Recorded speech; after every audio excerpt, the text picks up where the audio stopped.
One Russian city after the other was overrun by the invaders.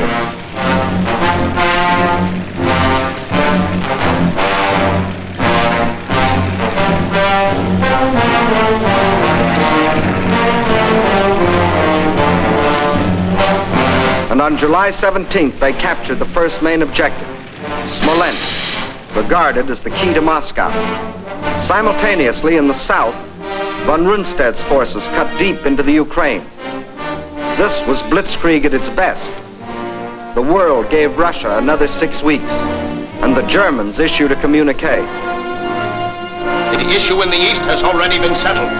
Smolensk is the last halt on the road to Moscow. But then a strange thing happened. For the first time since the mighty German army started its career of blitz, smashing into submission one European country after the other, that same German army came up against a country that did not submit. Despite the fact that Hitler's army swept deeper and deeper into the Soviet Union, and by October the 15th stood practically within the shadows of the Kremlin, despite the fact that the Soviet government and all foreign missions were forced to move to Kuibyshev 700 miles to the east, despite Hitler's triumphant pronouncement, I can say that this enemy is already broken and will never rise again, despite the fact that by December 500,000 square miles of Russian territory, an area equal to the entire Middle Western United States, had fallen to the invaders. Yes, despite Russia's loss of her best agricultural areas, her most thoroughly developed industrial plants, millions of her people, thousands of her tanks and her planes, despite everything, those 6 weeks had lengthened into nearly 6 months, and the dread Nazi blitz had spluttered, stumbled, and finally died. What had happened here? Let's try to analyze it. First, in this titanic struggle, not only two armies, but two fighting methods and two strategies came face to face. The German strategy was based on the well-tried Keil and Kessel, or wedge and trap maneuver. One wedge would be driven deep into the enemy territory to hook up with another spearhead driven through to meet it. In the trap thus formed, the victim would be pocketed for annihilation. The German plan in every campaign was to seek a decisive battle at the moment of invasion. A single blow must destroy the enemy without regard for losses. A gigantic, all-destroying blow. Remember the campaigns you have already seen in these films. Poland, the Poles concentrated on their borders. The Blitz broke through. 18 days finished Poland. France, the Allied strength on the borders. The breakthrough at Sedan, and the issue of France was settled. The Balkans, the Yugoslavians rushed to the border.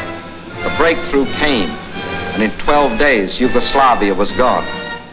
The Germans planned the same blitz against the Russians. But the Russians had developed their own strategy, one to take full advantage of the vast area of their land. The Russian strategy was a defense in depth, line after line, far back into the interior.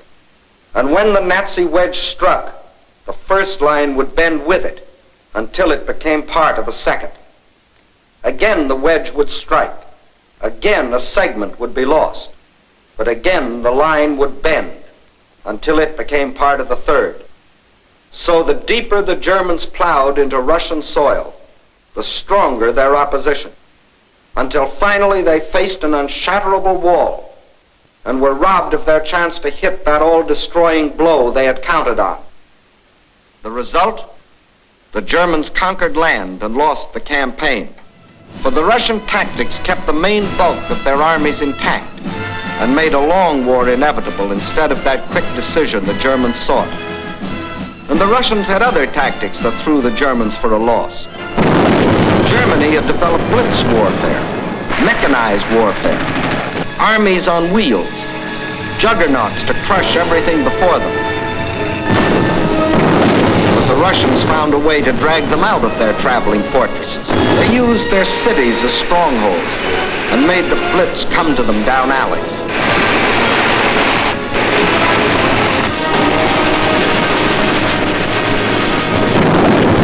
The more a city was bombed, the more impassable it became to the German panzers.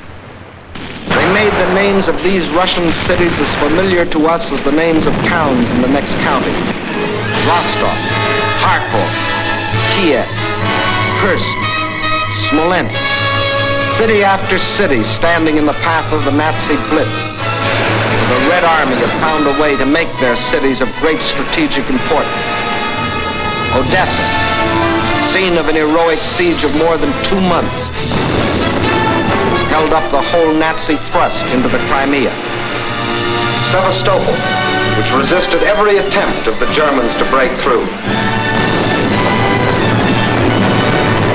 Here, for 8.5 long months, the Russians fought for the town, inch by inch, barring the Germans from the great Black Sea naval base located there. And finally, when the Germans entered the town, each district was defended street by street.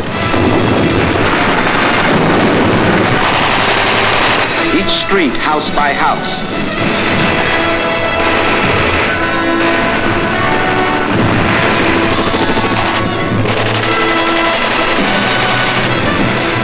Each house, room by room.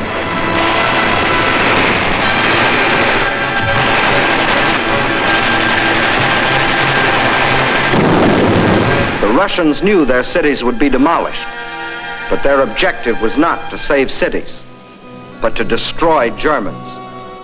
A high price to pay for a copy of Mein Kampf. So the Germans were forced out of their armored shells to fight and to die in the hand-to-hand combat they thought they had abolished. There was another item the Germans had overlooked. They overlooked people. And generals may win campaigns, but people win wars. And on that fatal June 22nd, when the Russian people first learned of the invasion of their country, their grim faces told of their determination to fight and to die, but never to surrender. They knew this wasn't a question of who occupied what piece of land. This was a question of life or death. This war is not an ordinary war. It is the war of the entire Russian people, not only to eliminate the danger hanging over our heads, but to aid all people groaning under the yoke of fascism. So the alarm was spread to factory and farm. And from every Russian town and village, men poured forth to answer the call. From now on, one thing mattered and one thing only: victory. Total war meant total mobilization. Not war just for soldiers, but war for everyone. Young or old, male or female, made no difference. Age had nothing to do with it. If you were only 12 years old, there was work for 12-year-olds to do. Sex had nothing to do with it. If you could hold a rifle, you were a soldier. If you could turn a lathe, you were a soldier. If you could harvest the fields, you were a soldier. If you could handle a locomotive or pilot a ship or guide a tractor, you were still a soldier. For everything you did was part of that total war. Nothing that the enemy could use was left behind. Not a yard of wire or a pound of iron. Not an acre of wheat or a head of cattle. And the old men stood watch over the fields, ready to give the word to burn at the first sight of the enemy. Scorched earth,